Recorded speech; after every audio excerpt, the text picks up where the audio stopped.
السلام علیکم صفی نیوز میں خوش آمدید۔ حج سیزن کی کامیابی سعودی قیادت کو عرب رہنماؤں کی مبارکباد سے متعلق اہم اپڈیٹس آپ کے ساتھ شیئر کریں گے۔ اس کے علاوہ آج کا ریال ریٹ بھی آپ سب کے ساتھ شیئر کریں گے۔ پاکستان، انڈیا اور بنگلہ دیش کے لیے مہینہ پورا ہو چکا ہے، آپ سب ریال ریٹ جاننا چاہتے ہوں گے تو ویڈیو کو پورا ضرور دیکھیے گا۔ سب سے پہلے حج سے متعلق کچھ اہم اپڈیٹس آپ کے ساتھ شیئر کر دیتے ہیں۔ وہ یہ ہے کہ وزارت الحج اور عمرہ نے 450 معذوروں اور یتیموں کو اس سال حج کرایا۔ سعودی وزارت الحج اور عمرہ نے متعدد سرکاری اور غیر منافع بخش اداروں کے اشتراک سے یتیم اور معذور افراد کے لیے حج پروگرام کے تیسرے ایڈیشن کے تحت 450 لوگوں کو حج کرایا۔ ماشاءاللہ، سبحان اللہ۔ دوسری جانب حجاج کی تاثرات آپ سب کے ساتھ شیئر کرتے چلے۔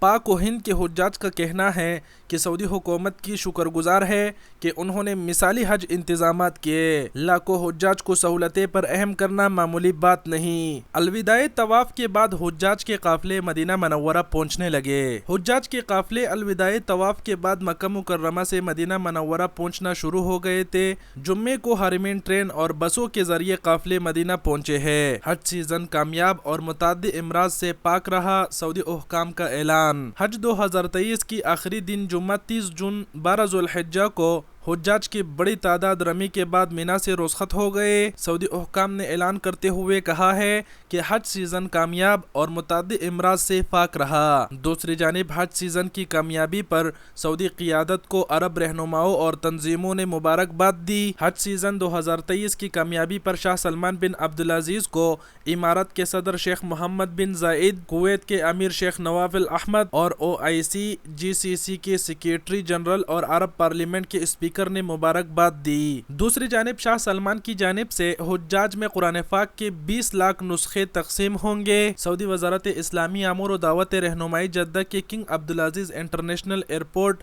جدہ اسلامی بندرگاہ اور ملک کی دیگر ایئرپورٹس اور بندرگاہوں سے وطن جانے والے حجاج کو شاہ سلمان بن عبدالعزیز کی جانب سے قرآن پاک کا تحفے دے رہے ہیں۔ یہاں ایک اور خبر شامل کرتے چلے کہ مینا سے قربانی کا گوشت لانے والوں کے خلاف جدہ میونسپلٹی نے کارروائی کی۔ ہر سال کی طرح اس سال بھی جدہ اور مکہ مکرمہ میونسپلٹی نے مینا سے قربانی کی جانور لانے والے مختلف راستوں کی ناکہ بندی کا سلسلہ شروع کر دیا تھا۔ مینا سے لائے جانے والے 128 ذبح جانور اور انہیں لانے والے 20 گاڑیوں کو بھی تحویل میں لے لیا گیا ہے۔ جو نہیں جانتے ان کو بتاتے چلے کہ حجاج کی جانب سے جو قربانیاں دی جاتی ہے، جو قربانی کی گوشت ہوتی ہے، تاجر کیا کرتے ہیں، وہ مکہ مکرمہ سے دوسرے شہروں منتقل کرتے ہیں، جو کہ غیر قانونی ہے۔ اس چیز پر پابندی ہے۔ تاجر جو ہے وہ اسے دوسرے شہروں جو ہے وہ منتقل کرنے کی کوشش کرتے ہیں تاکہ وہ سستے داموں ہوٹلوں اور لوگوں میں وہ فروخت کر سکے۔ تو 20 گاڑیاں اور 128 ذبح جانوروں کی گوشت جو ہے وہ تحویل میں لے لیا گیا ہے۔ سعودی اخبار اردو نیوز نے لکھا ہے کہ اس سال گوشت لانے والے گاڑیوں کو بھی ضبط کیا جا رہا ہے۔ تو یہ حج سے متعلق اپڈیٹس تھی جو آپ کے ساتھ شیئر کر دی گئی۔ آخر میں یہ کہنا چاہوں گا کہ اگر کوئی حاجی ہماری یہ ویڈیو دیکھ رہا ہے تو ان کو حج کی بہت بہت مبارکباد، اور یہ دعا کروں گا کہ اللہ تعالیٰ آنے والے سال کو ہمیں بھی حج کی سعادت عطا فرمائیں۔ آمین ثم آمین۔ کمنٹ سیکشن میں آمین لکھنا نہ بھولیے گا۔ اب بڑھتے ہیں، آج کا ریال ریٹ دیکھتے ہیں۔ ایک سعودی ریال ریٹ کو اگر پاکستانی روپیوں میں دیکھا جائے تو بنتے ہیں 76 روپے 40 پیسے، انڈین روپیوں میں دیکھا جائے تو بنتے ہیں 21 روپے 87 پیسے، بنگلہ دیشی ٹکا میں دیکھا جائے تو بنتے ہیں 28 ٹکا 85 پیسے۔